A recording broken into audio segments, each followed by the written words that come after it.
Kooti etaputa ssemateeka egobye okusaba kwa munnamawulire Muliro Muwonku yateekayo nga ayagala akakiiko k'ekulonda kagoberere ennongoseza mu tteeka lya KCCA omuli Lord Mayor okulondebwa mu bakansala. Abalamuzi nga bakulembeddwamu amyuka Ssaabalamuzi Stephen Kavuma, Kenneth Kakulu, Elizabeth Musoke, Ellen Obura ne Chebroin Balishaki bategeeza nti obujulizi obuleeteddwa obadde bujingirire nga tebuliimu nsa ate nga ne bapulira Muliro Muwonge nga bakulembeddwamu Saudan Sereko tebabadde beetegefu kugenda maaso n'omusango. Lord Mayor Elias Lukwago nga abadde mu kkooti akiikiriddwa bapulidde okulimidde Segona Shifra Luko ne Katumba kuli zesitomo. Yo gavumenti ekiikiddwa Kikomeko Muhammad Stone Matovo ng'akuwa akakiiko k'ekulonda kakiikiddwa lugolo bya Mido. Abalamuzi bategeeza nti okusunsula abavuga yakuba Lord Mayor ne bammeeya kwali kutuufu era nga balina okugenda mu maaso n'enteekateeka za bizibu by'okulonda.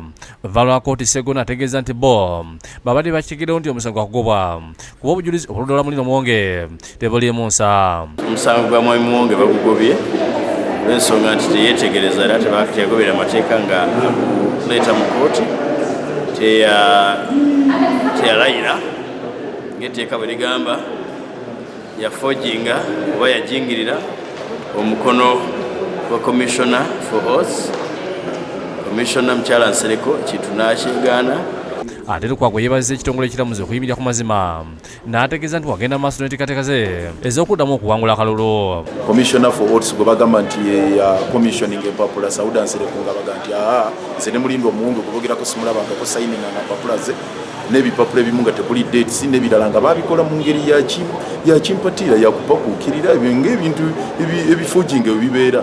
Kooti nebeera nambulukufu bulungi netunuulira amateeka n'ebigoba byonna negamba nti wakyali musango gwonna. Kooti yemu etaputa ssemateeka go by'okusaba kw'abaali batoleko omulugunya mu kooti eno nti ssente ezasabibwa akakiiko k'ekulonda okwewandiisa okuvuga ku bubaka bwa Paalamenti nnyingi nnyo okuva ku mitwalo 20 okudda ku bukadde 3.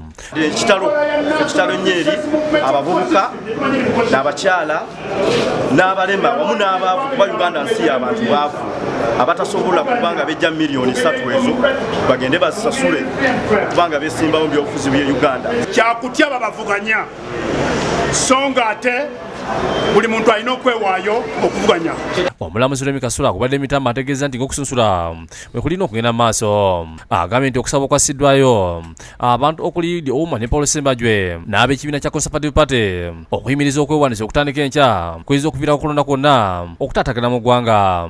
Ategeeza nti amateeka gonna gatandika okukola nga terikiyinza kuyimirizibwa. Ye Pulira Fred Semwanga ategeeza nti agenda kujulira mu musango guno kuba si mumativu. Twazze mu kkooti nga twagala kkooti etaputa ssemateeka eyimirize okusasula miliyoni 3 tugenda kujulira.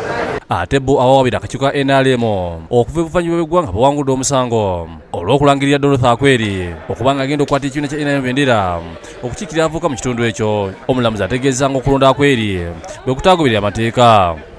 Gaana Dorothy Okwari okugenda okwewandiisa nga flaga bearer owa NRM ng'omususulemu owabayuuthi kubanga bamuyisa mu ddinisa. Mukhasi omukulu yuba Dorothy yuyo ani ofuna haluluta umulosi omukulu bayuuthi ng'efefe nga ba Ismail bakira kutsa mu Parliament representinga banansi. Joseph Setimba ne PC Nabuge bakusakidde eggulu eno ku Lwabukedde TV.